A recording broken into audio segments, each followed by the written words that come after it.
All right. Welcome, everyone. Thank you so much for coming. This is our neurodiversity panel. I'll figure this out in a second. Good that. Now people Are we all good? Yep. So tonight, as you can see, we are virtual and in person. It looks like we have 20 people with us online, and there's a camera up here, and they can see the screen just so you know what's going on. So this is a collaboration event between AIA's Justice, Equity, Diversity, and Inclusion Committee and STLNOMA, that's the National Organization of Minority Architects, as well as the IIDA Community Impact Committee. So I want to give a quick special thanks to Ann Dang, who was on the J.E.D.I committee, and she's on here virtually. She's organized us and led us to get this event all kicked off, and it's been a big undertaking. So thank you so much, Ann. And also thank you to Olivia Graff and Caroline Kessinger and Mackenzie McCullough and Emily Capel-Jackson, Juan Jackson, and Patrick Tetley, David Charles, and everyone else who made this possible. And thanks again for everyone coming. So as you know, it is AIA and IPC accredited tonight. So the signups are back there to get your credits. If you don't have your number, just write down your email address and we'll get that covered for you. And online, I think if you put your information in the chat, we can record it from there. Or if you want to take the numbers at the bottom of the screen too, you can also probably self-report, I think. And then I think everyone has at their spots just a little pamphlet that says some typical terminology and definitions to help. On the back of that sheet is a QR code, and that's to Slido, so you can submit questions at any time during the event, and during our Q&A session, you can ask them. They'll pop up for the panelists to answer at that time. So, and quick thank you to our generous sponsors: Washington University of St. Louis, Sam Fox School of Design and Visual Arts, Steelcase, Color Art, and Network Materials. And also thanks to the TRX Center for letting us use this perfect space for this event, and for the AIA Resource Center for helping coordinate all that. And we also have over here some ASL interpreters, Stephanie and Rachel. And now I will introduce you to our moderator, Sue Harken-Houser. Sue is an applied research consultant. Sue is an applied research consultant at Steelcase. Her expertise is in design thinking, user-centered approach to workplace strategy. With over 20 years in the industry, Sue specializes in an integrated approach using qualitative and quantitative data synthesis to create environments that support innovation, agile, and digital transformation. Her focus includes engaging leaders in executive vision, enhancing user experience, and facilitating interactive workshops such as this. She is currently based in Denver. She is a ProSci certified change practitioner, NCIQ certified, LEED accredited, holds a CDT, CSI accreditation, holds a degree in interior design from AIA State University, and has served as adjunct faculty member and advisory board member for the interior design program at Maryville University. So thank you so much for being here with us today. Big round of applause for Sue. Everybody, I didn't see the familiar faces. So welcome everybody. It's great to be with you all. Thank you again to all the organizing of this. And there's a lot going into this to make this a blended experience. So we're excited to have you all here in person and joining from home. So we have a full agenda for tonight. And what I thought I'd do is just kind of give you a preview of what we're going to do so you kind of know where we're going along the way in the next couple hours. So first, I'm going to do an introduction of our panelists. So each has a really interesting, unique area of expertise. And so after I introduce each one of them, they're going to take a moment and spotlight a project, and that'll give you a little insight and purview into their work. And you'll get a better understanding of what their area of focus is and how we'll kind of weave the conversation together. Next, we'll have an overview of neurodiversity and some of the terminology. And so I know that you do have the handout there. And so we'll kind of anchor ourselves in that conversation as a foundational starter or a primer, if you will.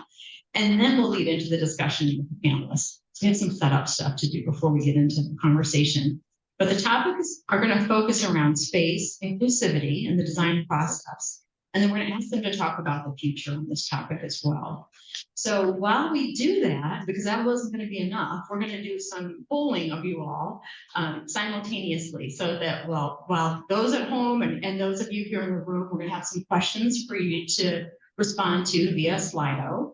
So you can participate, so it can be more interactive. So if you'd like to raise your hand, either in person or online, that's fine too, or you can use the Slido polling and give us your questions.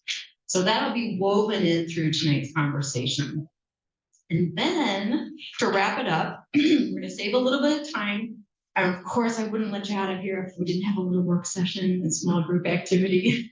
So what we'd like for you to do is take the chance to process some of the information together in small group. I'm not going to ask you to present. You don't have to do anything big, but just to think about what you heard and have a chance to have that conversation with others. Because we know when we have that time where we talk about it with one another, when we process it, it becomes more integrated, and we can kind of move it forward in our design practice.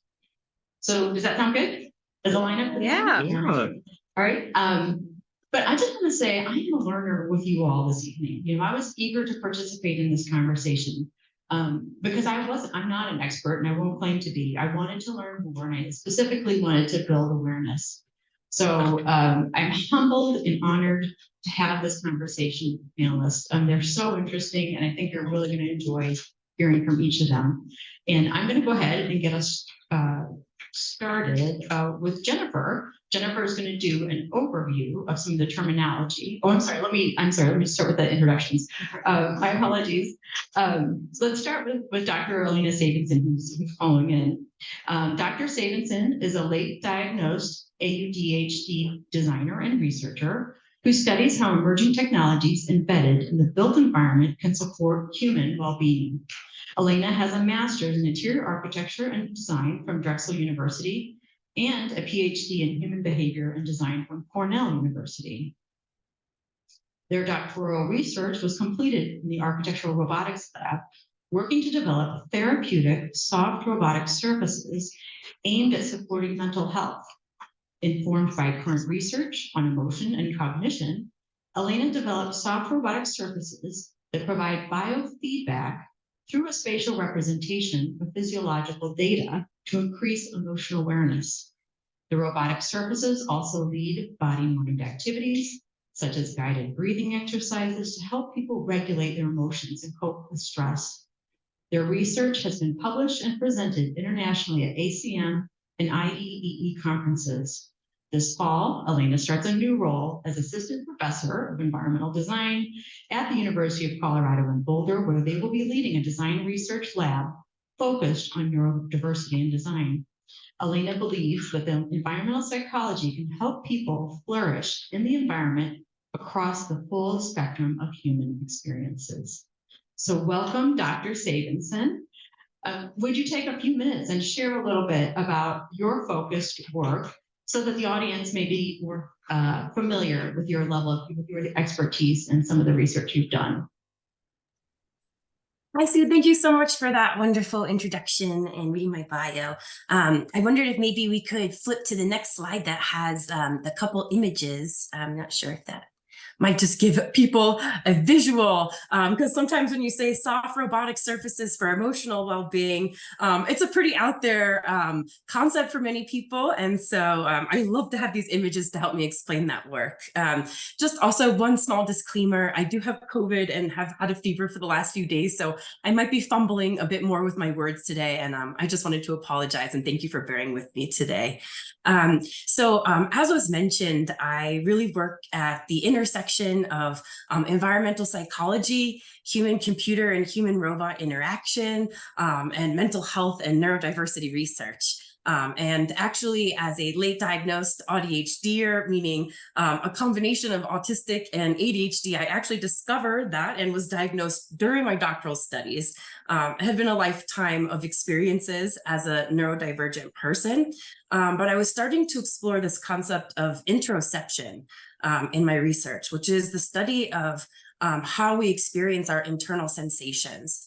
And what I was noticing about the neurodivergent populations that I was studying was that there are minor differences in how neurodivergent people are often experiencing body awareness. And research is now showing more and more that having a disconnect with physiological signals in your body can have a bunch of mental health outcomes, can make it really hard to regulate emotions. So I worked on this project for the last 5 years where we made these large scale breathing wall surfaces. And what they can be used for is to help somebody who's struggling. We can attach a sensor to them, and as their heart rate might be going up, and maybe if they're neurodivergent and they don't have a lot of awareness of their heart rate signals for a variety of different reasons, the surfaces will start to inflate and give them some awareness like, hey, you might be experiencing some stress. And through this inflation of these surfaces, it actually encourages people to try and take a deep breath. And what we found is that people will often match their breathing to something that's happening in the environment without necessarily being aware of it. So we wanted to know, can we help people who maybe aren't as aware of their physiology and who are having struggles in this way? Can we help them have more awareness about them? And does that help them regulate their stress and start to gain some strength in that area where they can choose to take a behavior that can be helpful for them to guide them through a stressful experience?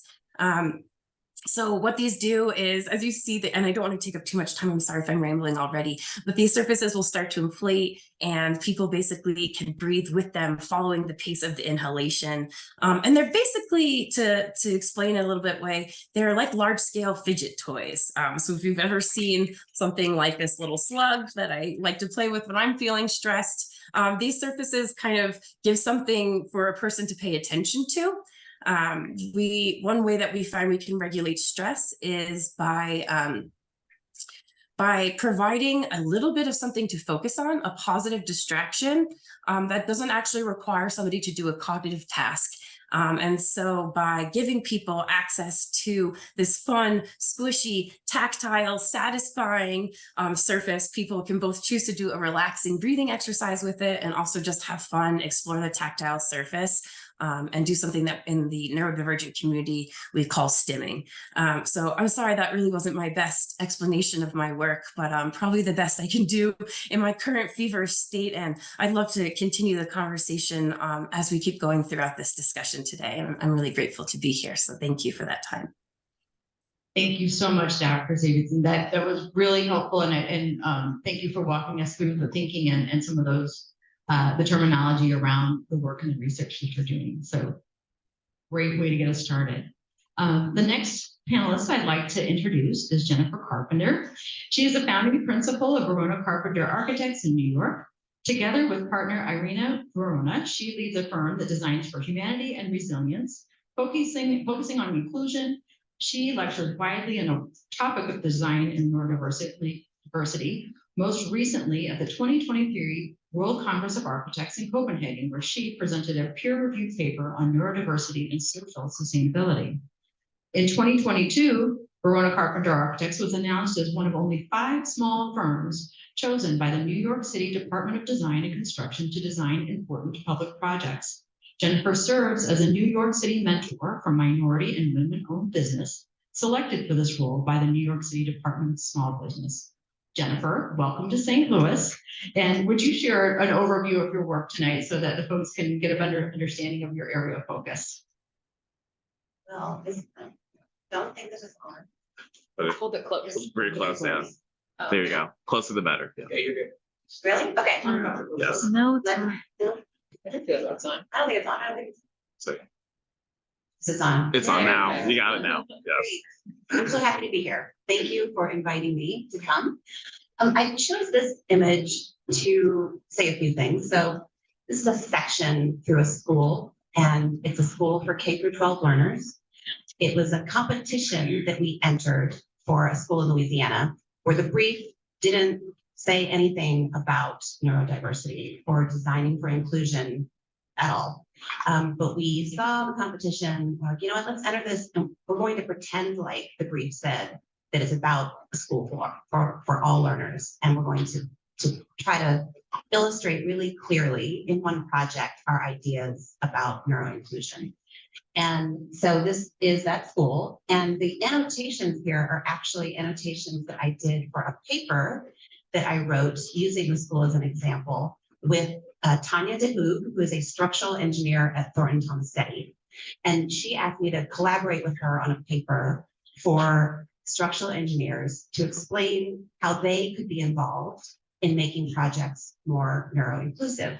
And I love this idea, and it's a truth that it is not just architects on the design team who have a role to play here. Everyone on the design team can play a role and be involved. And so some of the annotations here are, the rhythm of exposed structure contribute to legibility of a space, which can make it more predictable and comfortable. Minimizing internal columns and load-bearing walls to facilitate flexibility gives occupants greater choice. I won't read them all, but I think it's good to keep in mind that we can all participate, no matter what kind of design we're involved in, to furthering inclusion in our projects. Thank you so much. And then lastly, I'd like to introduce, and many of you may already know, Marcus Adrian, a principal at Mackey Mitchell right here in St. Louis. Marcus has dedicated years of his career to mastering the design of learning spaces to maximize human potential, as well as building a national reputation for pioneering strategies to improve visual and acoustical design for students of all ages. He has worked with Washington University's Teaching Center for nearly a decade to inform and update classroom design standards, and has designed more than 1,000 seats in new classroom space on their campus. He has presented widely at industry conferences, advocated for public policy in support of children with special needs, and delivered a U.S. congressional briefing on Capitol Hill in support of the 21st Century High Performing Schools Act. Welcome, Marcus, and thank you for highlighting a project for us tonight. Thank you. I'll get to why I chose this project in a moment. My path into this field of study was, you'd have to say it was accidental. So I was working on, just by chance, as a young architect, very early in my career, on a school for the deaf here in St. Louis. Now, deafness is not the same thing as what we talk about in terms of neurodivergent populations, but children who are deaf obviously have a different sensory set of abilities and a sensory way of being that requires specialized design in the sensory environment. And a lot of the strategies that we use to design those environments have benefits to the much wider world of neurodivergence. So it's not the same thing, but at the same time that I was working on that school, my wife was getting her master's degree in speech language pathology. So she would come home telling me all sorts of stories about the remarkable kinds of human beings that she was working with, young and old, and of course, many of them neurodivergent. And further sort of informing my understanding of just how wide the spectrum of human sensory ability is, human social ability, and human cognitive ability. So it was a really exciting time that, to be exposed to all of that knowledge at the same time that I was applying some small sliver of it to design. So you whisper your intentions to the universe and it tends to scream back. This led to a steady stream of projects over the course of 2 decades of working with increasingly involved populations of mostly schools and educational environments, also residence halls, of an increasing array of specialized needs that are sensory and cognitive and physical and social. This happens to be one of our newest projects. This is a library in an elementary school in Jackson, Mississippi. It's called the Magnolia Speech School. And the only common denominator around the population of this school is that these kids all have neurological disabilities, like well-identified neurological conditions that may relate to their birth or just to, their way that they were made, that affect communication. So that this school is themed around that, and it's about language arts, and it's about communication, getting these kids to where they need to be. And the lesson I think of the slide is, especially for this library space, that nature almost always works. Nature almost always provides a backdrop that is stimulating but not overstimulating. Our brains seem to understand and ground to nature, so it's a tool that we use quite a bit in our work. Thank you so much, Marcus. So you can see why we wanted to have our panelists give a little bit of background before we start talking with them, because their areas of focus are so unique and different. We'll continue that conversation on their individual journey, but before we do that, Jennifer is going to walk us through some of the terminology and some of the frameworks that we're going to focus on today. Thanks, Jen.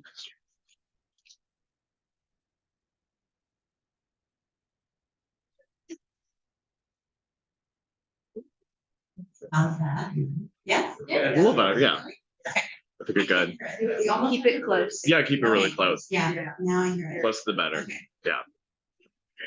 Got it. Let me know if it strays away. Done.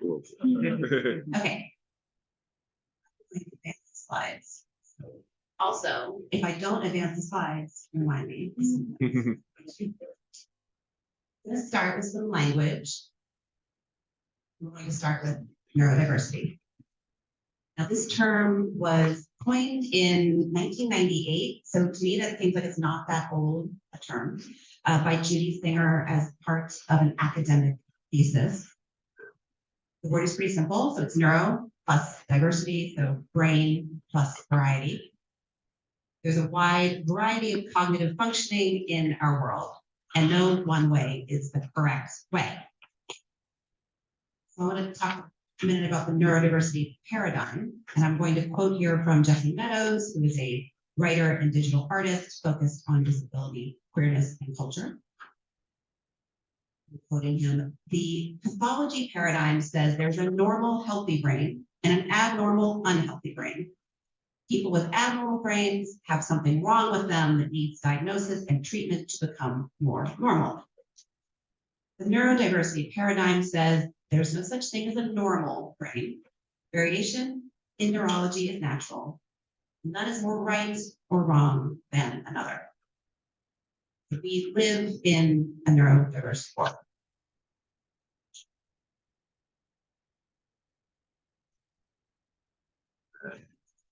Right now. Disable my I'm control. I was kidding. I got the control. So this word was coined by Kassiana Asasumasu in around 2000. They're a multiple neurodivergent disability advocate. And this really just means having a mind that diverges significantly from the social societal standards of normal. I'm going to quote here. Neurodivergent refers to neurologically divergent people, which includes autistic people, ADHD people, people with learning disabilities, epileptic people, people with mental illness, people with MS, Parkinson's, apraxia, cerebral palsy, dyspraxia. It is not another damn tool of exclusion. It is specifically a tool of inclusion. So we're casting a wide net with this idea of neurodivergence. What is the connection between neurodiversity and the environment? Why are we here today, designers and architects, talking about this? You heard a bit about this, especially from Elena with the senses, so there's your clue.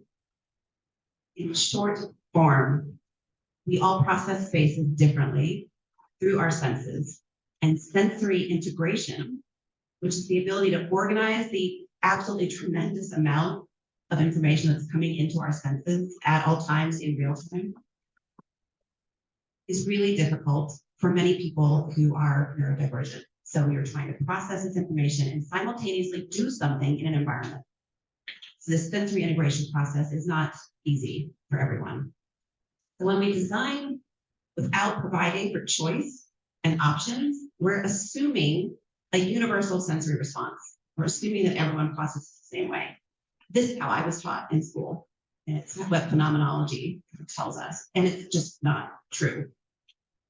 So in the same way that stairs are disabling if you approach them and you're using a wheelchair, a space that does not offer some sensory choice is disabling for many neurodivergent stakeholders.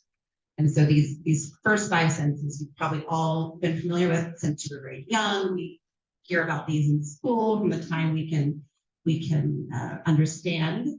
But proprioception and vestibular might be new, and Elena spoke about those a bit. She also mentioned interoception, which is not even on here. There's a lot more senses even that are not on this slide.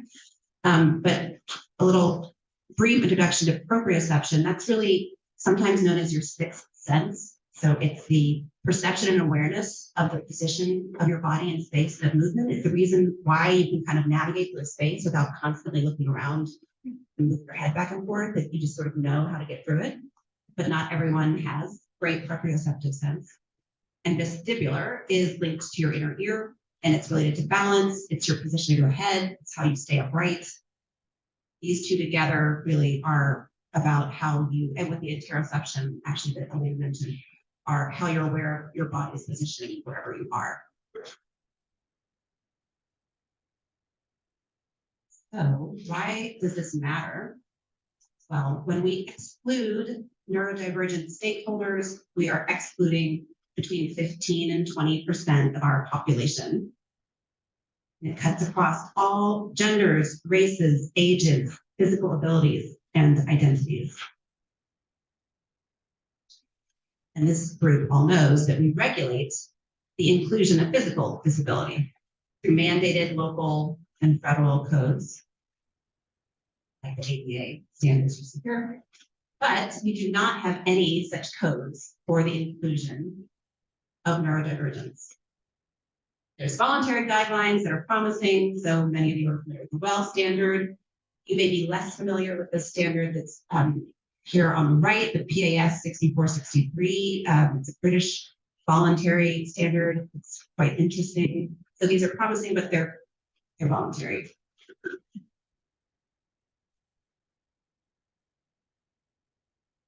What do we as designers do?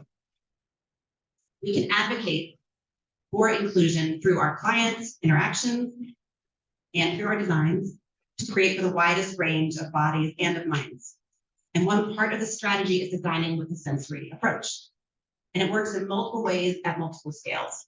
So from site and space planning to building systems, finishes, furniture, signs and wayfinding, and even plants. We can design spaces with more affordances, by which we mean more opportunities, more options, with a functional and sensory multiplicity. So we're not designing spaces that are one size fits all that we know are actually not fitting all. So for example, the planning scale, instead of organizing by function, and you're saying, I have a conference room, I have a classroom, I have a lounge, and you might have a looser fit between program and the spaces that we're providing.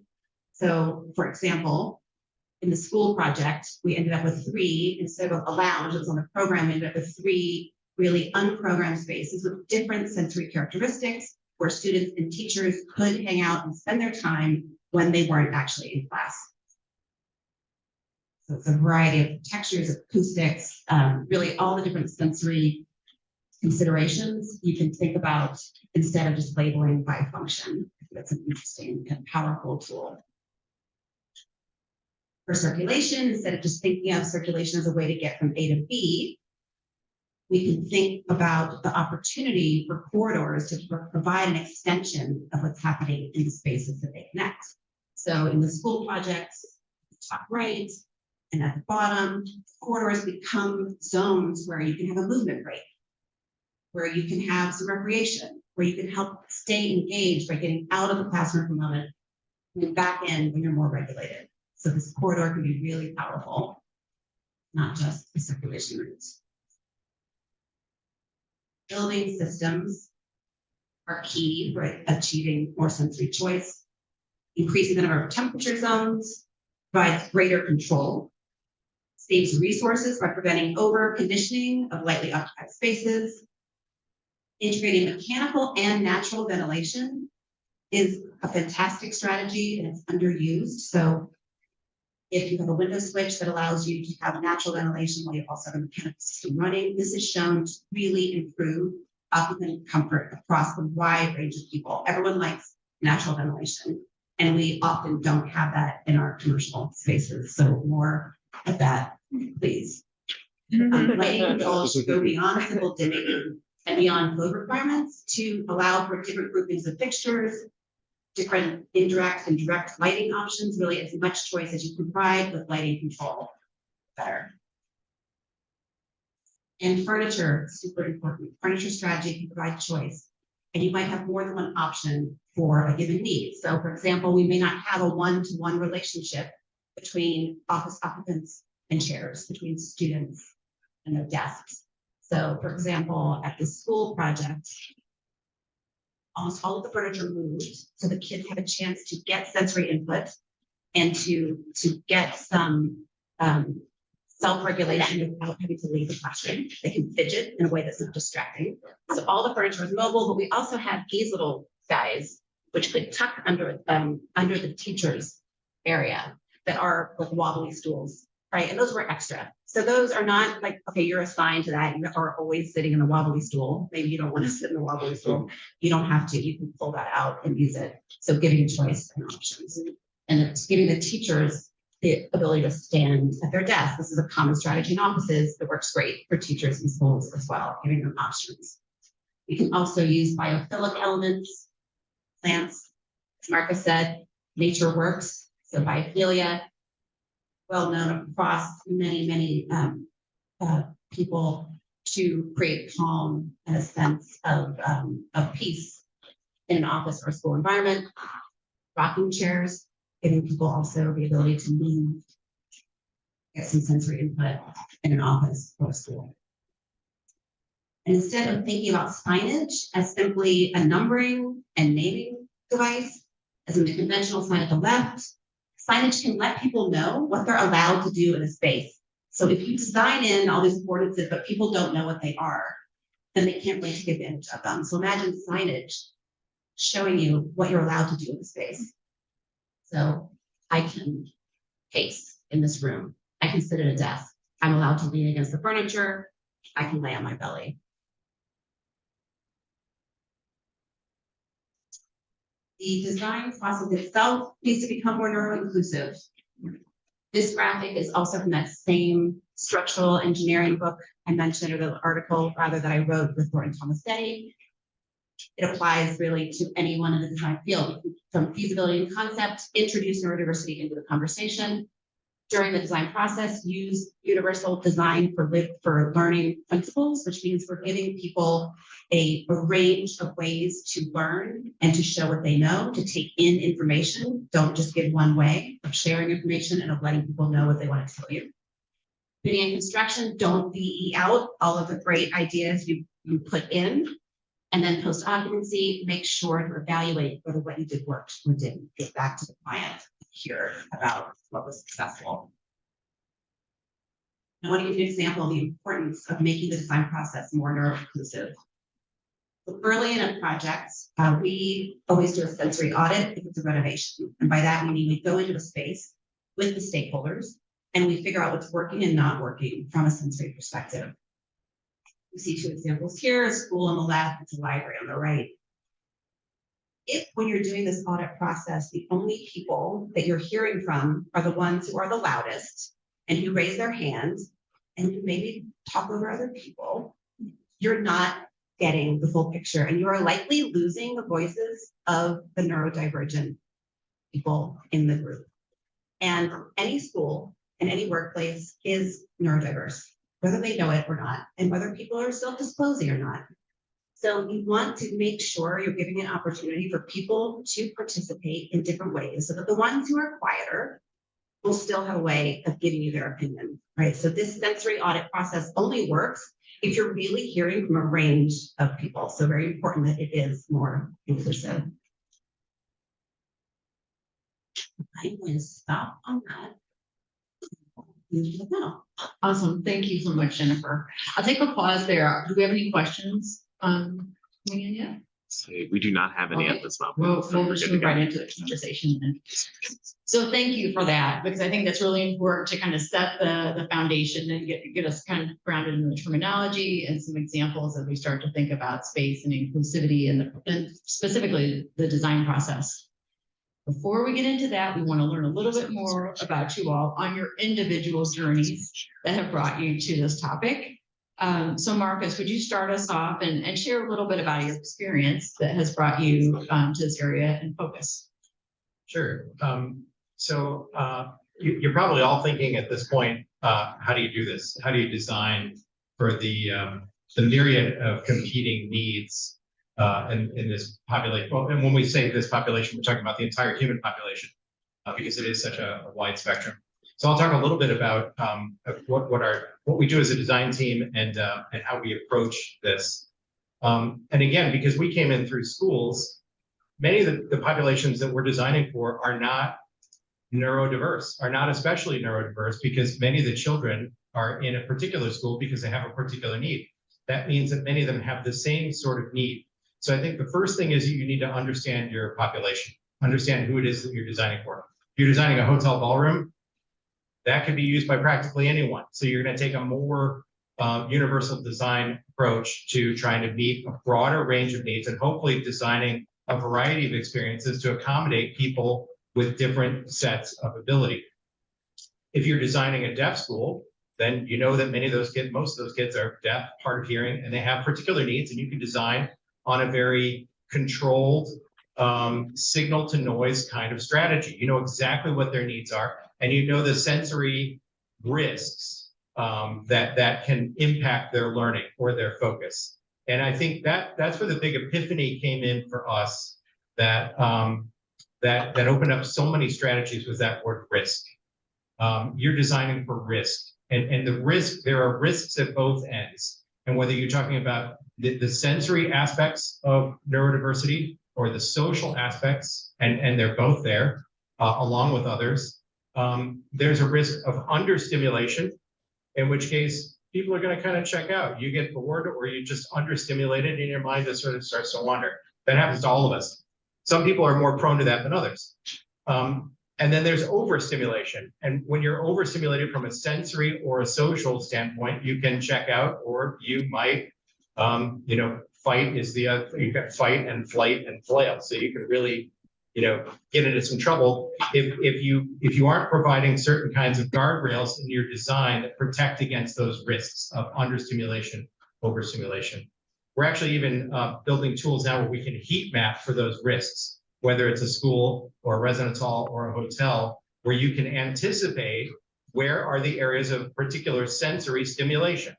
Because you've got windows, you've got exposure to areas of high commotion, you've got noise, auditory noise that you know of. You can map these things pretty effectively. And in the process, you can create an environment where you can modulate on purpose your level of sensory or social stimulation. So that you're creating areas of challenge that can be debilitating and bring people to new levels of effectiveness, but also so that you're not putting anybody in over their head. So it's almost like designing a swimming pool. You want to make sure that it's not all deep end. You want to have some shallow areas, some calm areas. And that works from a sensory standpoint or from a social standpoint. That's a bit of how we approach it. Thank you so much. And you can see that we posted a question here for you all to share and give us your experiences as well, or share your experiences if you like. And next, I'd like to ask Elena if you would share your journey and a little bit of your background and what has brought you to this conversation, and specifically your area of focus, building on what you shared earlier. So thank you. Yeah, thank you.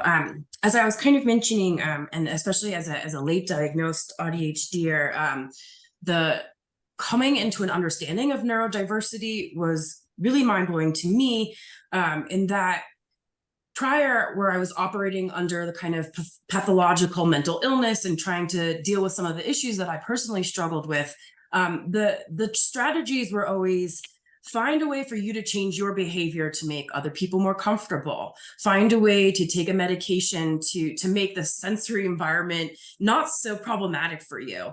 One thing that's so important, I think, when we're having this conversation of kind of what is the intersection of neurodiversity and the environment, is that the neurodiversity framework in general is saying you can make accommodations by changing your environment, or by having changes in your environment that can make your life easier for you to manage and more pleasurable. And rather than kind of seeking ways to always ask the individual to change their existence, their experience, to deny the uncomfortable sensory experiences that they're having through a neurodiversity lens, I started to understand that by making small accommodations to my environment, that was really a lot more impactful and brought me so much more relief and ability to perform the way that I wanted to in the world.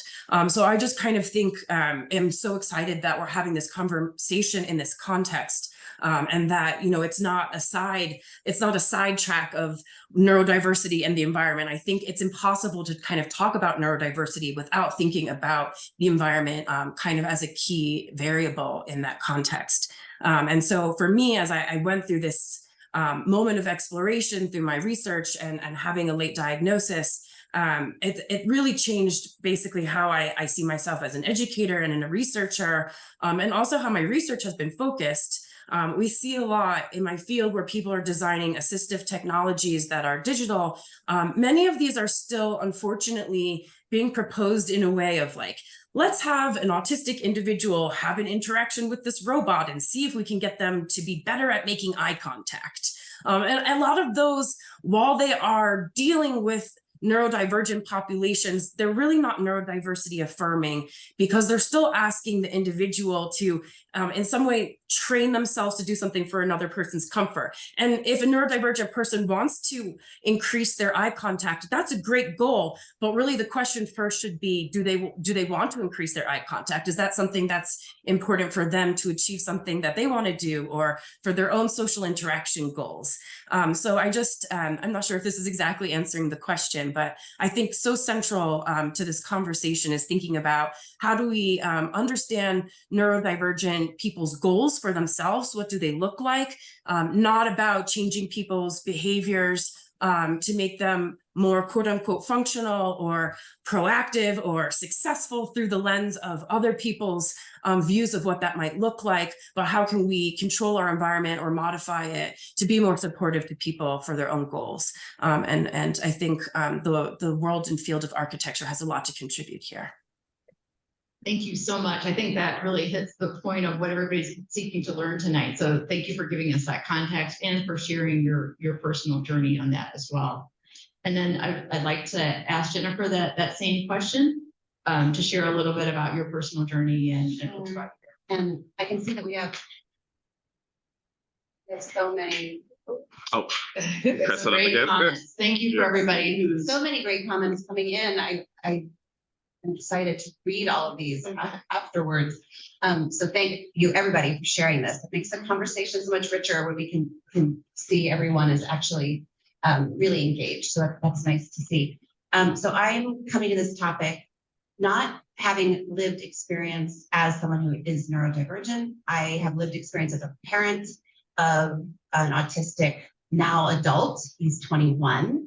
He was recognized as autistic when he was 3.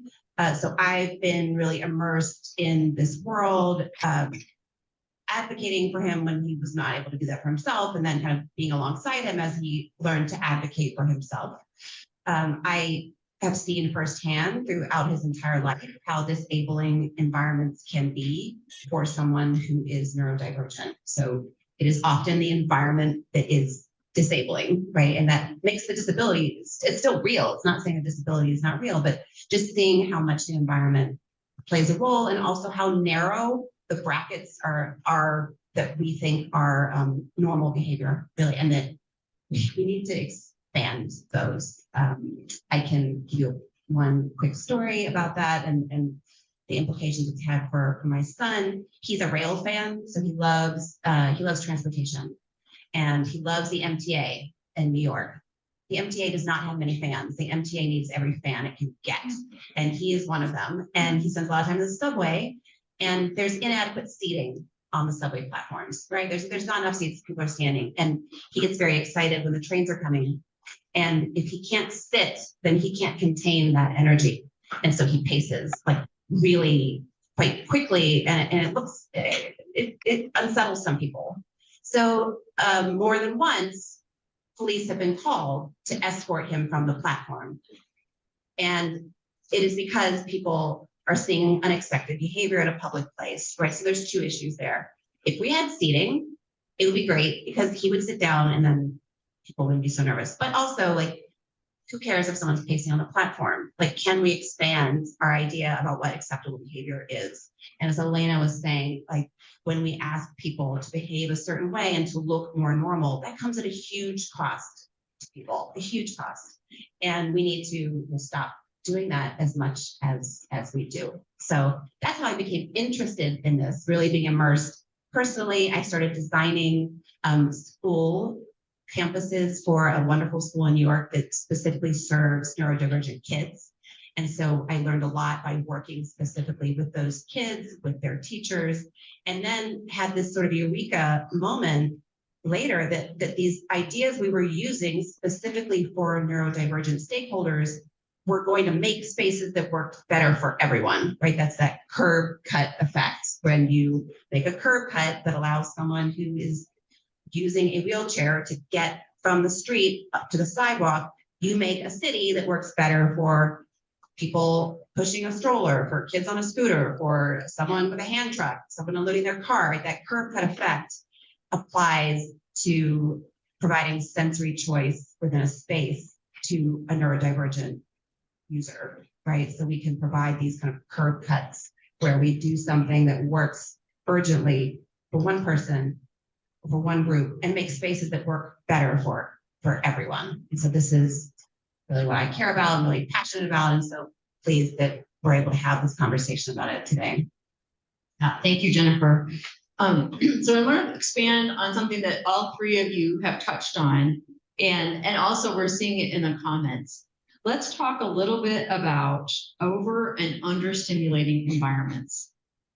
Elena, you spoke to that to kind of get us kicked off in some of the work that you're doing in a research perspective, but from Jennifer and Marcus, I'd like to hear that as well. But thinking about what we're seeing in these comments around over and understimulating environments, Elena, would you like to get us started on that?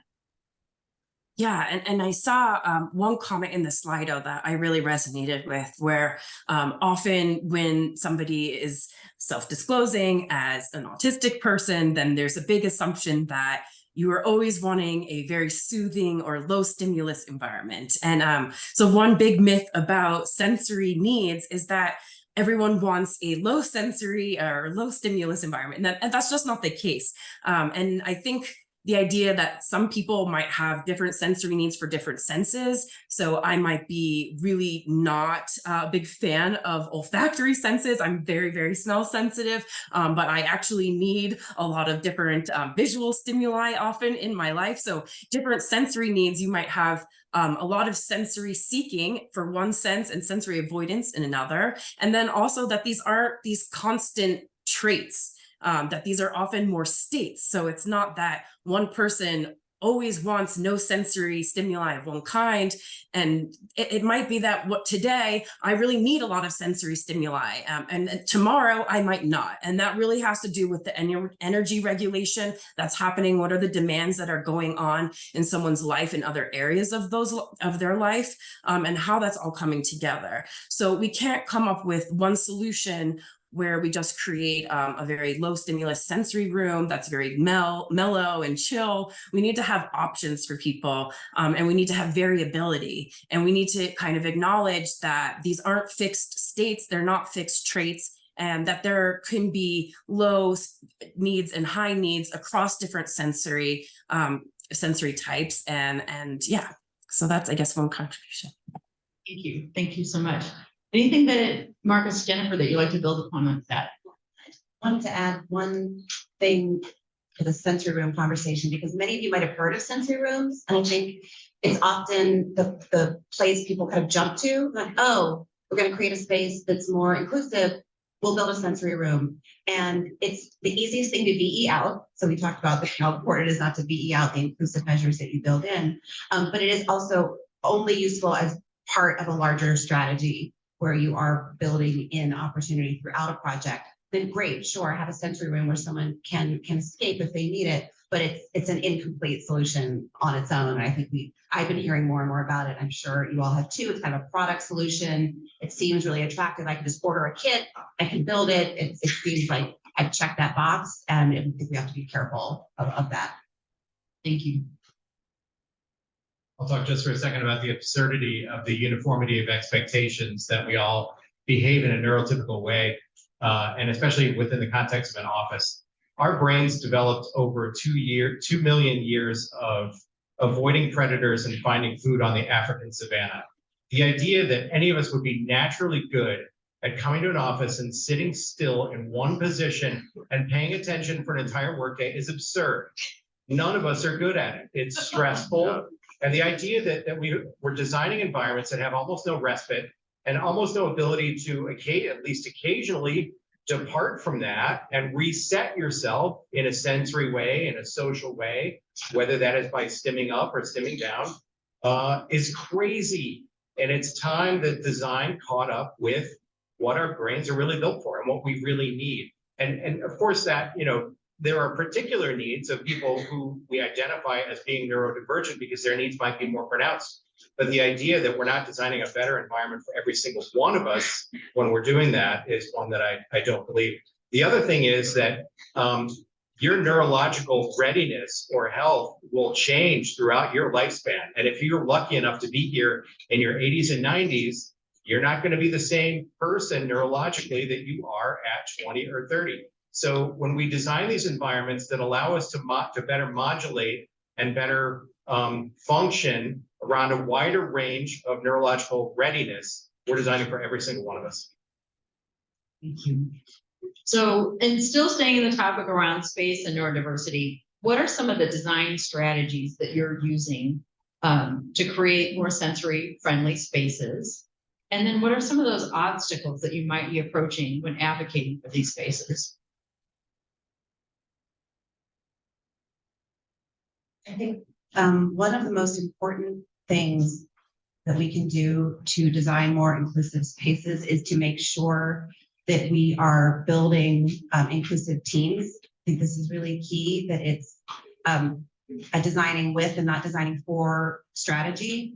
So it's important to, on any project, talk to the client about this topic, even if they're not asking you about it, and to make clear, as we mentioned a little bit on the sensory audit process, that you make clear that you want to have input from neurodivergent stakeholders. And they may not know if they have neurodivergent stakeholders within their group, but you can ask that question. You can say, we're specifically interested in getting this feedback. Ask the question. And if they don't know, and people certainly aren't required to self-disclose, then you say, I want to get as wide a range of input as I can. And that's a way to do that. Also, on your design teams, we're specifically looking for employees who have lived experience with neurodivergence. And I think this is one of the exciting things that is happening, is that people are disclosing more, are becoming part of the neurodiversity pride movement, which is getting stronger and stronger. And we can talk about it, and we can say, yes, I want this job, but maybe I'm not going to sit at a desk. Maybe I need certain accommodations, and we can provide those accommodations. We can have these conversations around inclusion in architecture offices.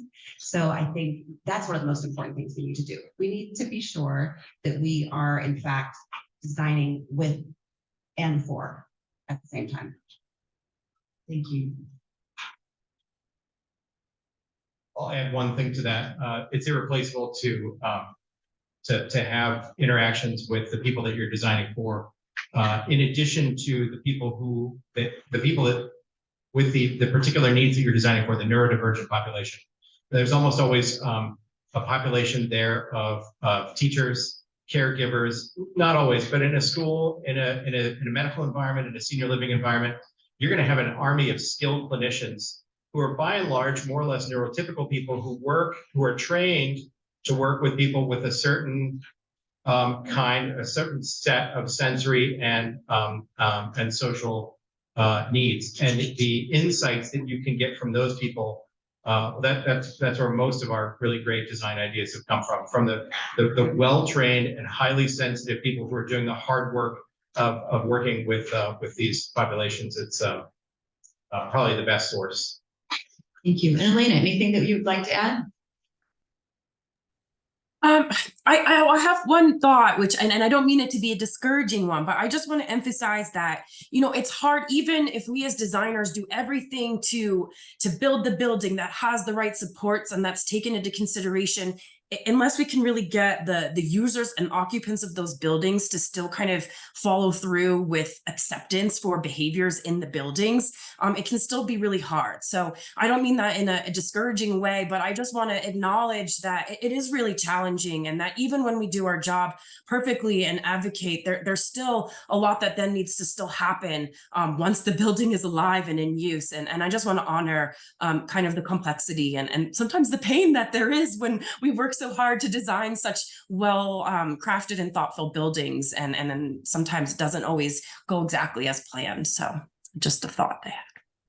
It's so true. And when we're working on school projects, we talk about these 3 C's of the culture, the curriculum, and the container that have to be aligned to work. And you need all 3 of them, right? So we're really working on the container mostly, but we're also talking about the other 2. So we'll talk about the curriculum, we'll talk about the culture. Curriculum is probably the hardest for us to influence. We can influence the culture through our conversations with the clients, but you really do have to have all 3 working together, or you don't get the impact that you need to have.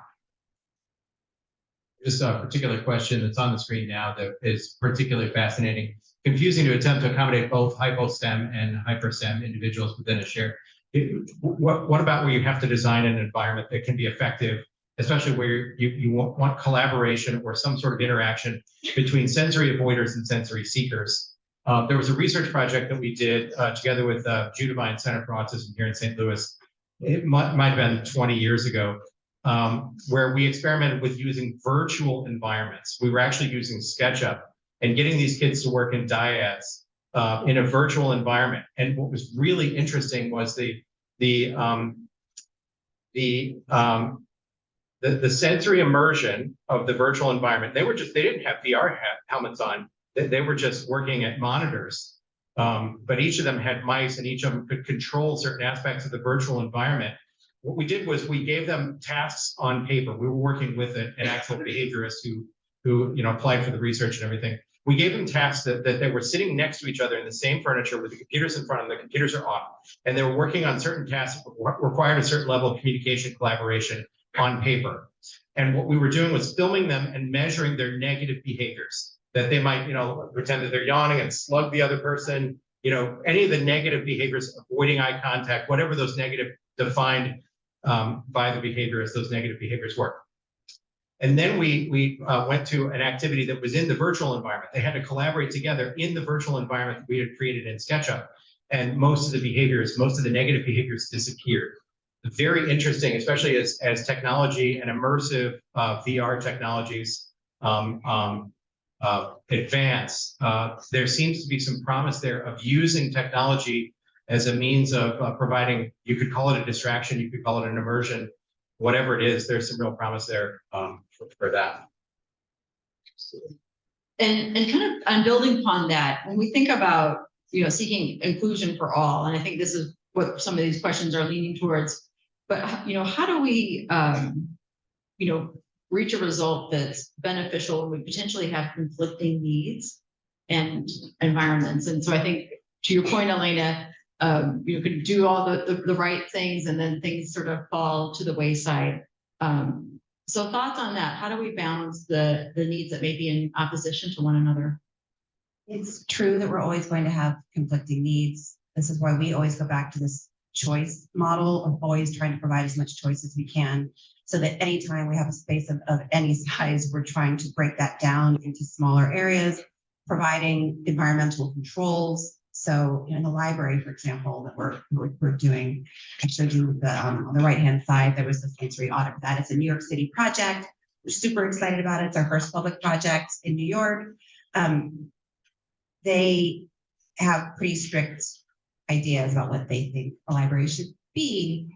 And we are trying to introduce these more sensory friendly characteristics, and we're talking about it with the client, and they're game. Like, we're having interesting conversations, but at first they were a little bit like, what are we talking about? But we're putting in ceiling fans, for example, in the reading rooms, not something that is typically in their library spaces, but it's giving a little bit more thermal control in an open space that otherwise wouldn't have that.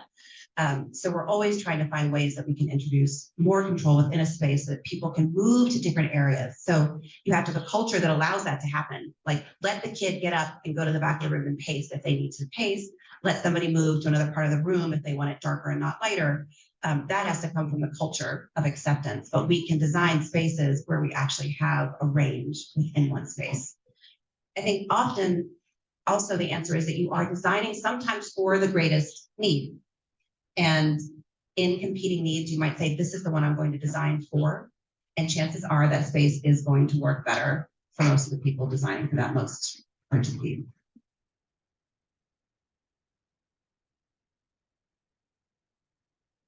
Do you want to share anything on that, Marcus? Or Elena? I guess I was just one thing I'm really excited to have in my classroom, and I haven't deployed it yet. So if we have another event in 1 year, I can report back with some better data. But I am hoping to have a gradient of sensory needs in the classroom. So there's going to be fidgets and things on desks, places where people can doodle if that's how they need to focus in class, and people can self-select. You don't need to be neurodivergent to sit in that section. And then on the other side of the room, it's going to be people who really want an area to focus. And so I think just even thinking about that, like, okay, so what are the things that I need to have happening in my high sensory area of my classroom? Like, maybe that has more posters. If we're going to have stuff hanging up on the wall, it's going to go on that side. And then over on the other side, I'm really not going to put any necessary information on that wall and keep it kind of more minimal. And so again, I'm still developing how these strategies will be operating in my own classroom. And this is at a university level, so maybe a little different than some of the more elementary school and middle school education environments where there's, you're sitting in a classroom for a much longer period of the day. But I really agree with Jennifer's kind of comments about this possibility for zoning and for having gradients. And that also, if there isn't a physical space for somebody to get up and pace, then they literally can't do that even if we do have the policy. So we need to really make every best effort to at least accommodate those ways so that it's set up so that when those policies and those types of situations are being set up for people to participate in, the environment doesn't have to be totally underdone and a costly renovation after the thought. Variety is one of those things that almost always works because it empowers choice and it allows people to modulate their sensory and social exposure for what their level of readiness or level of ability is. Another thing that almost always works is predictability. Imagine that you're about to go to a cocktail party. Let's say that you're an introvert, you're about to go to a cocktail party and you're approaching the hotel ballroom, but you can't see in and you don't know what you're going to encounter on the other side of that door. You might come into that room and all of a sudden you're in full spotlights and you're standing next to a speaker who's giving a presentation. You're going to be destroyed by that. You have no idea. You don't know how other people are dressed. So as you're approaching, you don't know if you're overdressed or underdressed. That lack of predictability is causing stress. And regardless of your level of neurological ability or neurological readiness, that cortisol that is now in your system is not your friend, and it will affect your ability to communicate, to collaborate, to participate. So as a designer, by depriving that predictability, you set almost everyone up to fail. So in addition to variety is predictability. Those are two things that we try to incorporate into our designs as much as possible. Another thing on predictability, because I completely agree with that. It can also be digital, like video previews of a space people can access. So more and more times you see scans, like on Matterport scans of a space. That ability for someone to go into a building before they're going to actually be there is incredibly. I love this too. I think this is great for everyone, and certainly for someone who would struggle in an unfamiliar environment. The digital tools would really help there. Absolutely. So we're kind of leaning to the next topic. So I'm gonna go ahead and transition us towards the design process, specifically in our own design studios. So we're gonna Try now. next question. Yes, here we go. I think that's it. So thinking about how the design process needs to change, we think about ADA, we think about universal design. What are some of the things that with your internal design studio teams that you're doing to make the process more inclusive and more a common language and comfort with the topic? So one thing we realized a couple of years ago is that our office setup was not reinforcing some of the things that we thought were really important, the things we were talking to our clients about, and we needed to do our own renovation. So it was making sure that people had sit to stand desks, so you didn't have to sit all day long, which we know is not healthy, and it certainly helps to stand once in a while and get a break. We brought in more plants. We created we have a fairly small office and it's all open, but we did construction and created an enclosed conference room. We brought in 2 phone booth furniture solutions. We brought in rocking chairs for a little open lounge.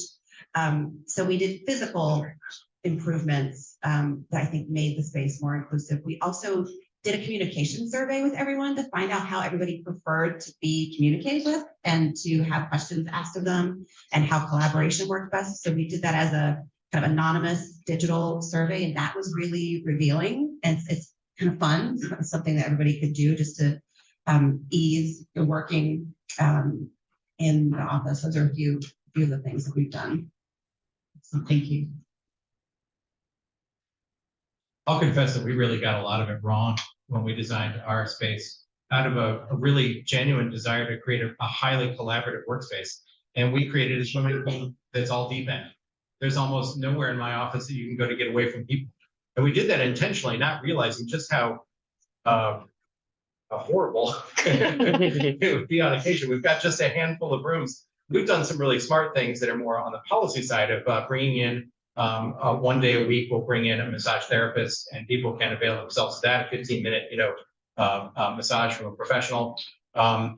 We've got rooms that, it's funny, we have rooms where people can sort of break out.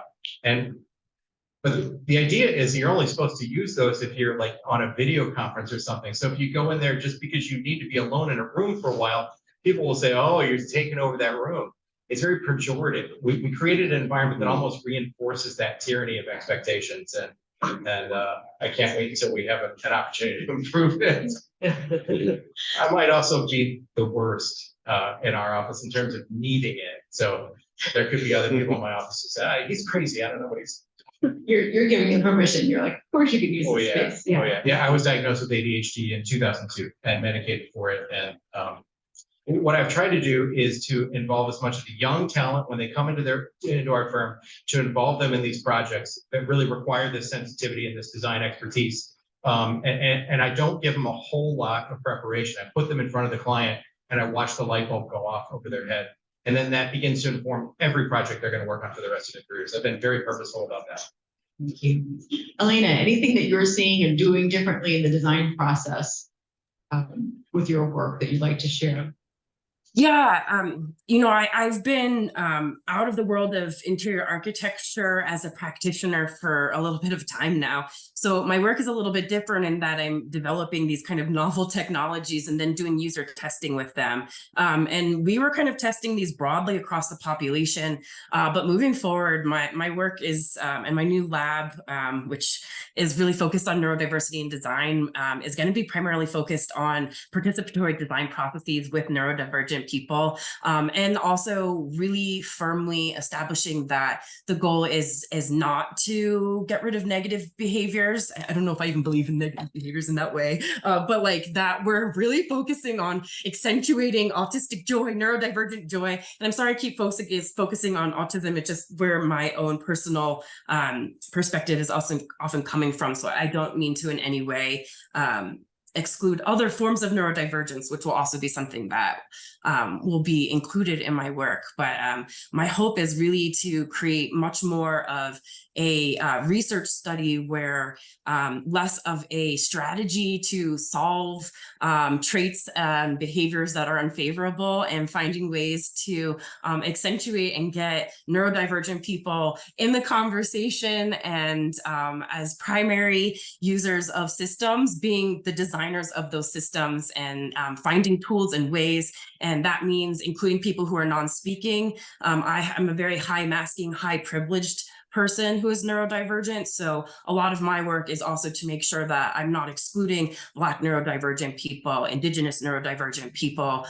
There's a huge intersection of gender non-conforming people who are neurodivergent. And so really understanding how we can get all of those people in the room as primary stakeholders is what I'm mostly excited and focusing on. Thank you so much. I wanted to just touch back on ADA. Jennifer, you and I had talked about this a little bit, like the difference of thinking about ADA as a guide versus what Elena and Marcus and yourself are all talking about, a different approach to the conversation. Would you mind sharing a little bit more on that? Sure. I mean, I think a lot of architects, and I was guilty of this for many years, approaches ADA as, right, here's some checklists that I need to make sure I'm meeting, and oh my gosh, this bathroom has to be so big, and I'm sort of complaining about it and not embracing it enthusiastically. And I'm not proud of this attitude that I had, and I look back and wish that I had not felt that way, because it's, you know, we're talking about physical disability with ADA, because ADA is specifically addressing that. But I had this moment where I was like, this has to be something we are enthusiastically designing for. We are designing for inclusion, and that means designing for physical inclusion. It means designing for neuro inclusion. And we, as a profession, need to stop just like pulling out the book and be like, okay, do I have exactly the right number of inches here? Okay, yes, I'm done. And saying, how can we make spaces that work better for all bodies and all minds? So we need to go beyond ADA, I think, with physical disability, but then also all the things we're talking about tonight are beyond ADA, because the ADA specifically does not address neuro inclusion or so-called hidden disabilities, which is an imperfect term. So I think hopefully tonight we're all agreeing that we are going beyond ADA and how key that is. I want to say one other thing about this. I think we should think about designing for inclusion and for neuro inclusion as part of our sustainability strategy. So there is environmental sustainability, which everyone in this room is thinking about in their jobs, no matter what you do, right? We all have to. The climate crisis requires it. Environmental sustainability is the partner of social sustainability, and they go hand in hand. And so with socially sustainable projects, we are designing projects for the greatest number of bodies and minds. And if you're not doing that, I think you're not designing sustainably. So we need to be thinking about this as part of our sustainability conversation. And I think everyone agrees we need to be sustainable. So your clients won't argue with you on that if you frame it in those terms. Yeah, thank you for that context. And that transitions us to the next topic that we want to talk about, which is the design process and how we talk about this with our clients. So we have that one there. Thinking about that, how receptive have they been to this conversation? How do you get it started? How do you manage objections if you run into them, and maybe you don't? A powerful question that I've learned to ask any group of stakeholders is, what do you wish you had? You get to all the programmatic needs. They're going to list everything that they have to have. We've got to have 5 of this, and 3 of this, and 2 of this, and they'll tell you what they need based on, again, that tyranny of expectations of what's required for their work. But they're not thinking about what they need as human beings. So I think when you ask that question, you got to take care of all the basic needs first, make sure that they understand they've got confidence in the fact that you're going to meet their program. But then you come around to the wild card question of, what do you wish you had? And it's almost always answered at first with a nervous joke. And the nervous joke is almost always, well, a hot tub. I wish we had a hot tub, or something like that, or a fish tank, but what you're getting through that, it's almost always a sensory thing. It's almost always an unmet sensory need. That person who's saying they wish they had a hot tub, what they're saying is, my life is stressful, and I wish I had something in my work day that recognized that stress and gave me some respite from it. So that's a good way in, I think, to sort of sneak under that tent without asking a question that involves the word neurodiversity. Because once you do that, people's guards go up and they wonder what it's going to cost. They wonder if you have an agenda. It can be as simple as saying, what do you need? What do you wish you had that you don't have? I will say that we are directly discussing neurodiversity with our clients. So it might get some people's guard up. I feel like that's an important part of my job, is to talk about this whenever I can, and just say, and it's not an opinion, like we live in a neurodiverse world, like your workforce is neurodiverse, your school is neurodiverse, and we're going to help this place work better. And here's why. Here's the approach we take. And we take it no matter what our project is, whether it's a restaurant or, you know, it's an office space or it's a public space or it's a library. Here's what we believe in and here's why it's going to be better for everyone. And we are having that conversation really early. We pitch with that conversation, even in interviews. And we have been meeting success with that approach. I think it resonates. I think it makes sense. Like when you explain it, it's just logical. So we're hitting it head on and talking about it directly. Thank you. And Elena, I know your perspective or your work is a little bit different. Do you find people reaching out to you more and more on this topic? And who's reaching out to you that surprises you? Yeah, I do find people reaching out to me. I have people in my university who have already been reaching out, trying to get strategies for how to deal with neurodivergent students who are struggling in the classroom. I was at another conference on neurodiversity earlier in the week, and it was talking about accommodation. And I think it translates really well to maybe how we can kind of advocate for how to look for pain points in the environment as ways that our clients can understand those are areas that we might make adjustments. And so what they were saying about accommodation at this conference was when you see a student avoiding something, that's often a sign that that's where the accommodation needs to be, because the avoidance is often the sign that there's a struggle or frustration there. And so I think we can really think too about, are there observational studies? Where are the pain points in the environment? Can we see, are there things that are being avoided in a space or that aren't being used, or something that's being used all the time? And then we can really use that as a successful example for something in the environment that's working really well. So I just kind of loved that framework of looking at avoidance as an area of not a way to then kind of look at the student and say, why are you struggling? But really as a key clue in the mystery of how to best serve that population. And I think we can translate that to looking for pain points in the physical environment as opportunity for our clients to understand, opportunity to know where we can start to make some differences. Thank you so much. Now I'd like to turn the conversation to you all, to the audience, and check in on questions.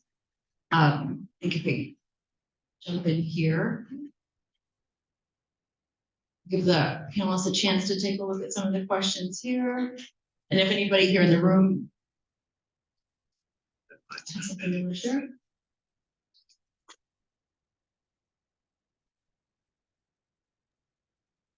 Well, the first question here, we talked a little bit about this, but involving, oops. No, put that back. There you go. Involving all people to get the input. I think we touched on that, but let's maybe dig into that a little bit more. I How had do a we quick engage? answer on that first one. From the standpoint of designing schools, when we put together focus groups, we don't just put together focus groups with teachers. We put together focus groups when we can, when it's, you know, appropriate, not disruptive of children, but also parents and other stakeholders as well. Widen that circle as much as you can. We also always offer to interact in different ways. So, you know, using the school example, we will do a Zoom, we'll do a survey, written survey, we'll have a phone call with a kid, because we definitely want the input of the students. We try to center the input of the students as much as we can. And we provide different ways of interacting. So we'll do a walkthrough with one kid if we can get that one kid's input. Sometimes kids want to be in larger groups where they can kind of hang back. We'll do both. So we're offering as many different ways of interacting as we can. It does take longer. So you have to like build that in. It takes time. It takes, yeah, but it definitely pays off, because it's, you just wouldn't ever glean that information just by observing or by listening to the ones who were the loudest. Exactly that question at the top. I think that you answered that same question too, which is great, because it's like, how do we engage? It's not always the loudest person in the room that needs to be heard, but how do we have everybody? And so you evolve different techniques for programming. Programming, a little bit of extra time in programming, a little extra care can make design go much faster, because you will glean design ideas that you could not get any other way. And so varying up your technique, sometimes you're in cross-examination mode, you're really going after it, but sometimes you've got to be much more, you know, sort of, you know, backgroundy, kind of ethereal about it. There was another interesting question. I think it may have dropped off the list here, but how do you go in and do a post-occupancy evaluation? So something that's already been built? So I think traditionally post-occupancy evaluations have focused on like the performance of building systems, which of course is very important. And so, you know, you wait a year, you go back in, is everything performing the way it was supposed to? Are people happy? We want to continue to do that, but we're also meeting. So in the case of the school, again, we're meeting with the teachers. So we recently convened some administrators and teachers and said, like, what's working, what's not working. Here's what we told you we were going to do. Here's what we did. Is it doing what we thought it would do? That is very eye-opening. Like some spaces, one of the spaces I was most excited about was this little area we had created next to the one of the restrooms where we're like, oh, kids are definitely going to hang out there and gossip. It's like a little private. It's going to be their favorite spot. And it was, we created it out of an area we didn't know existed. It was hidden until we demoed and we found this great niche. I was like, this is going to be a great little quiet, but you know, intense spot. It didn't work at all. It was so out of view that it was really, kids were late for class, like it was causing all these problems. So that was information we got in the post-occupancy feedback that, okay, that your idea of how that would be used and how it was actually used were very different and it didn't work. In general, the feedback we got on the school project was very positive. And we found that most of what we were setting out to do actually was happening, that these different lounges with different sensory characteristics are working the way we wanted them to. The kids are finding the areas that work for them. But you really do have to go in and ask the question. We have not yet met with the students. That's something that we're doing hopefully before the end of the fall, doing the same thing with the kids to get their input. One more thing on that is that you should be paid to do that, by the way. Like post-occupancy should be paid. In this particular case, we did not negotiate that into our contract. So we're absorbing that, and that's not fun. Everybody should advocate for post-occupancy evaluation to be part of the project, and it should be something you get a fee for. Elena, this question is for you. What materials in a space seem to have the biggest impact on neurodiversity and why? Okay. I just wanted to add something to the following question too about post-occupancy evaluations, if that's okay. Just one thing that it can be best to do a POE by triangulating too. So that, and I really agreed and appreciate what Jennifer said about paying people for POEs, and a big plug for the field of environmental psychology who specializes in learning how to do these in the best way possible. But putting out surveys that allow people to give anonymous responses is really, really important.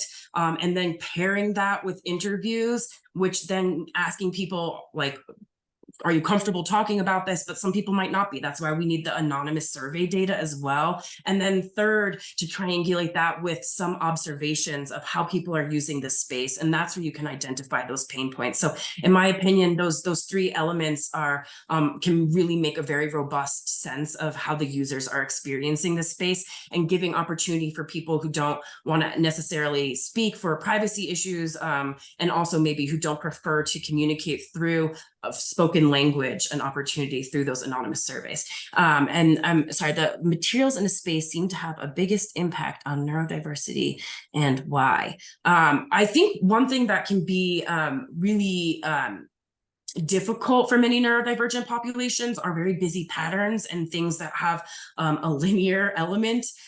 This is just a very specific area that I'm answering this question on, but something that a lot of people are struggling with. And we see this a lot in hospitality environments where the carpeting is often this, like, really, don't get me wrong, beautiful pattern, but dizzying and actually can cause a lot of experiences of vertigo for all people, but particularly for those who have visual disturbances.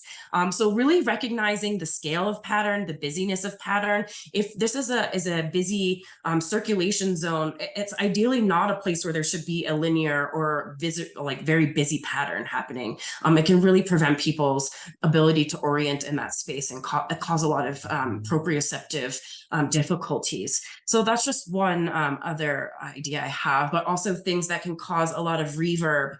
We have like a huge, we talk about this a lot in interior design where, and again, I'm thinking about hospitality, and there was the move to get rid of carpeting in restaurants and tablecloths in restaurants, which was really great for a lot of sanitary reasons and fit in with a more contemporary aesthetic, but had a huge impact into the auditory and loudness and sound in the space.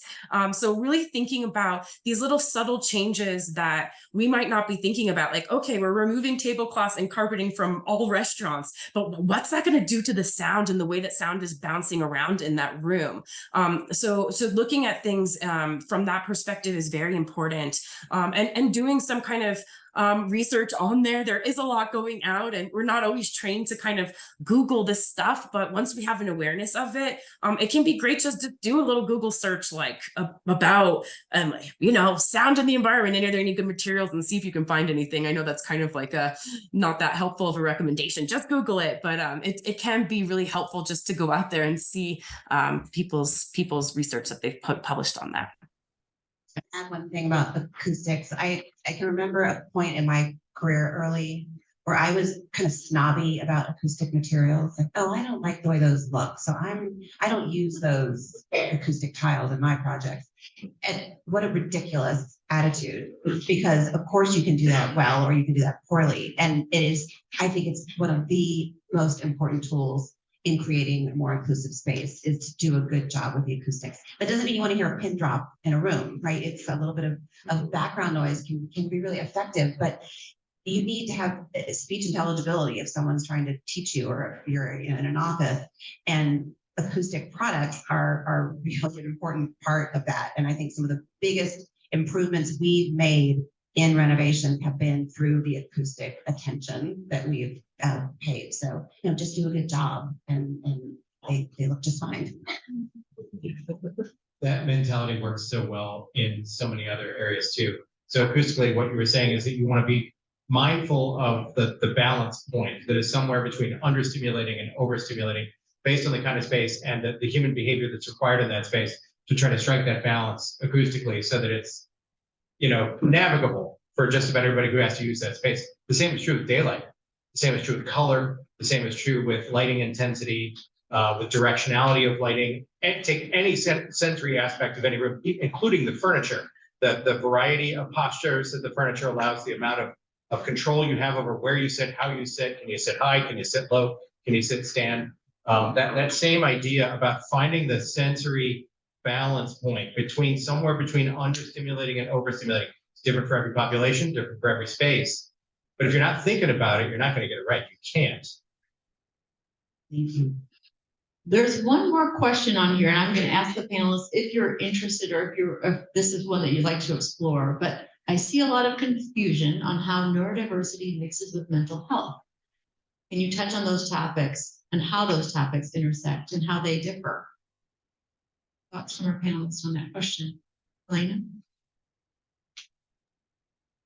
Yeah, we're in a time where all of these words are kind of constantly evolving, and there's a big discussion just in terms of neurodiversity. Do we want to think of it as disability? Do we want to think of it as just a neurotype? Clearly, there is an aspect of disability to it. And some people don't prefer to think of it as disability and really like to think of it as just a different way of a different neurotype. And so I think it's different for every person. You may be a neurodivergent person who isn't struggling with their mental health, or you may be a neurodivergent person who has a lot of struggles with their mental health, or you may be a person who has struggles with mental health and identify as neurodivergent because you are struggling with your mental health, or you might identify as neurotypical and struggle with your mental health. And I loved what was said about neurodiversity. It's not really trying to exclude people or force people into necessarily more concrete boxes. One thing that's a little bit different about the neurodiversity pride community is that it is very acceptance of self-identification. And not all people in the neurodivergent community, but many people are becoming more comfortable and empowered to self-identify and not even necessarily need a medical diagnosis. So I think this is an ongoing topic, and there are different things, but that many people who are neurodivergent might have very profound difficulties with their mental health because of the disabling aspects of the social environment, of the physical environment, and of their internal experiences. And then there are many people who are really flourishing in their environment, and the goal is to have everyone flourishing as best they can, while also acknowledging that it's okay to struggle with your mental health, and that's not something that we don't all need to fix our mental health all the time. That might be an unreasonable thing to be striving for, and really it's just about accommodating the person to be feeling best as they can for what they want. I don't know if that made sense. Definitely feverish at the moment, but hopefully that adds something to your question. Yes, I think I wish you could see everybody's response. It's actually you're giving people a lot of comfort in your words. So thank you for that clarification. It's really very helpful. So we've been sitting for quite some time. We're gonna transition now and move to smaller groups. Our organizing team is gonna kind of help bundle you all up so you don't have to do that yourselves, but just give you all a chance to talk about some of the topics that were shared this evening. The panelists are gonna walk around, and Elena is going to be engaging with the team that's virtual. And we're gonna ask you, if you will, to think about the space that we're in tonight. And I'm not clicking. Try now to be. For our question. So thinking about, as a small group, documenting how you experience this space through sight, sound, smell, touch, taste, proprioception, body sense. And then in your group, think about ways that you might redesign the space for greater neuroinclusion. And so if you'd like, we can exchange ideas at the end, but just giving you a chance to talk about what we've heard and to get to engage directly with our panelists. Sound good? Yeah, everybody get organized. Yeah.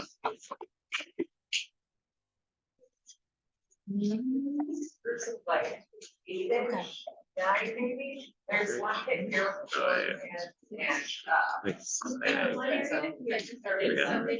Sign automatically.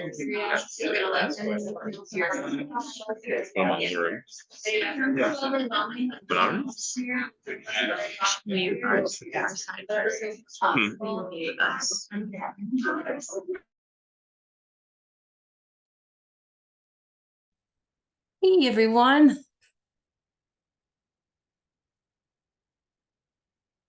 Entering the breakout room. See you there.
We'll give you all about a minute to wrap up. And if you feel so inclined, we'd love to hear from your groups. And we understand that not everybody did a space audit and then just wanted to continue a conversation, which is great. But if you feel so inspired to share with one another, it's always fun to hear what the different groups are talking about, whether it's a space audit or continuation of what resonated for you all tonight or what were takeaways. So take about a couple minutes and think about if you'd like to share back.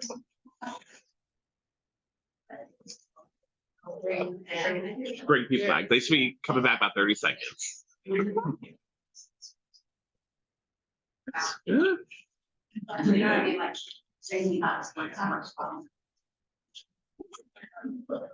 Yeah. So you said we moderated these before, or What's that? have you been before? You should be here. Oh, no. You're natural. Yeah. My anxiety goes to I bet, no. yeah. But you're so engaged and you make everyone comfortable. Yeah, This is it. It's like, well, we have it on video now. So. Well, we're bringing you back for next time.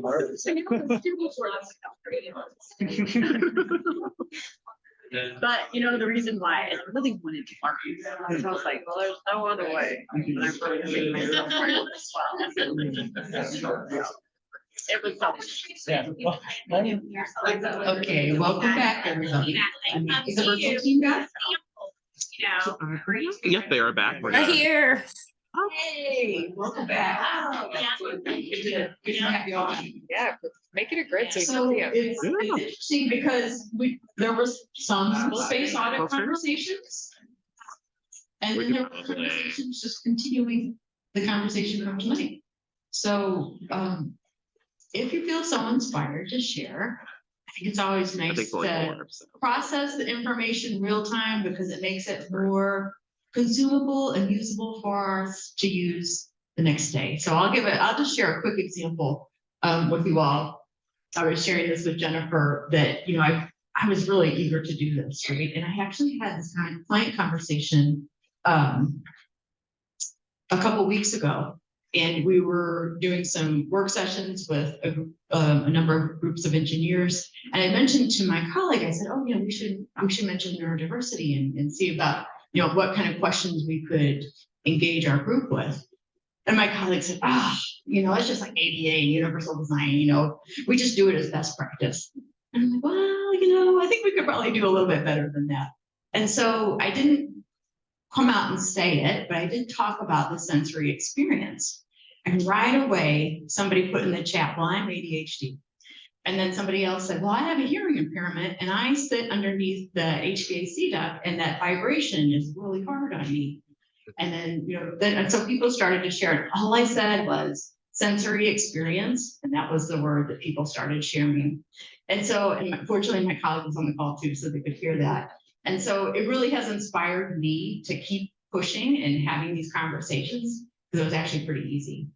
So I'd welcome to you all to share your stories, if you would. Whoever wants to raise their hand or kick us off. But we'd love to hear either your thoughts about tonight or your space audit or anything else on your mind.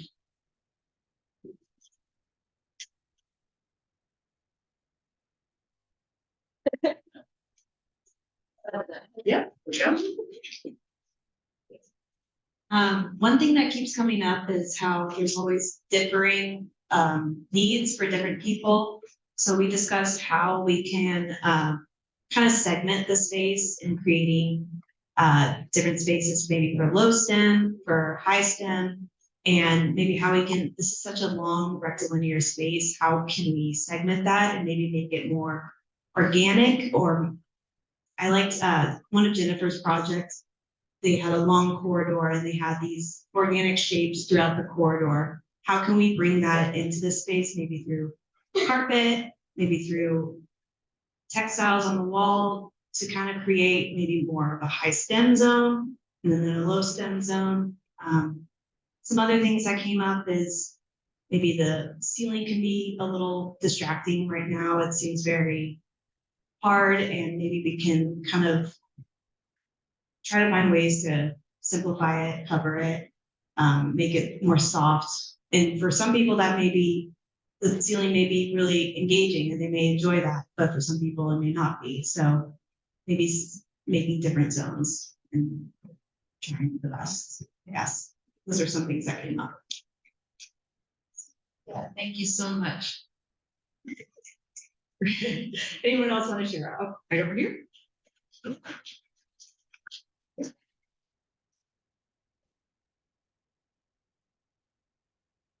I just wanted to interact. I've just thought tonight is super insightful. I've just loved everything the panelists have shared.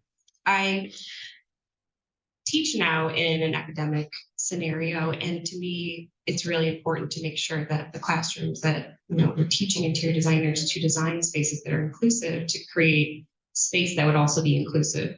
And so one of the questions I had, Veronica stopped by our pod, and I was asking, in a scenario like this or a learning environment, what's a couple of things we should be immediately doing? And sound, acoustics, and lighting.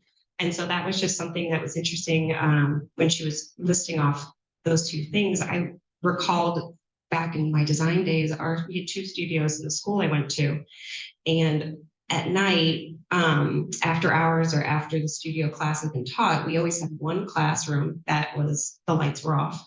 And we always had one classroom that the lights were on. And we always had one that had a movie going on in the background where people were working, and one that didn't. And so it was some organic way that we had adapted our space, because some people wanted the lights off and some people wanted them on. And so we kind of organically came up with that solution years and years ago. So I just think it's really great that we're having these discussions to make purposeful change and adaptability for users to welcome that. So I just kind of wanted to share that. So experimentation and choice, right? Like try something out, make do an experiment and then give people that choice. Thanks for sharing that.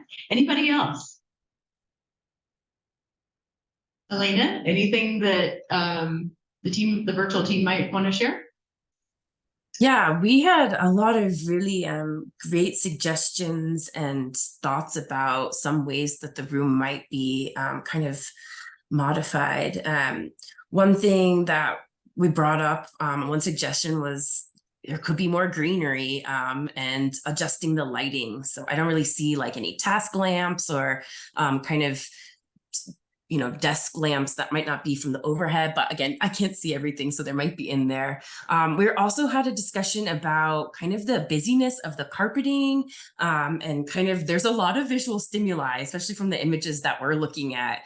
It actually feels like it's a little bit hard to orient in the room, just because the vertical paneling on the ceiling and the carpeting are both, it could be a bit overwhelming for some. So that was one thing that was brought up. I also really loved, one person mentioned, and this isn't necessarily about neurodiversity, but I think just goes to show the intersectionality is when we start having these conversations that all of the chairs have armrests, which could really limit the size of a person who can sit in one of those chairs comfortably. And so I just love that we're starting to really integrate how we can be inclusive for neuro inclusion and physical inclusion based on size, ability, and all of those things. And just, yeah, those were some of the ones that stood out to me. Thank you so much. And thank you all for being here tonight and sharing your time with us and your conversations and your insights. So we'll hang out here for a little bit more. I'm happy to continue the conversation, but thank you. And on behalf of the organizing team, we really appreciate it. I'm sorry. Oh, right. Oh, yes, I'm sorry. Recognizing our sponsors, Washington University in St. Louis, Naguar, Color Art, and Steelcase. I think I would know that, right? I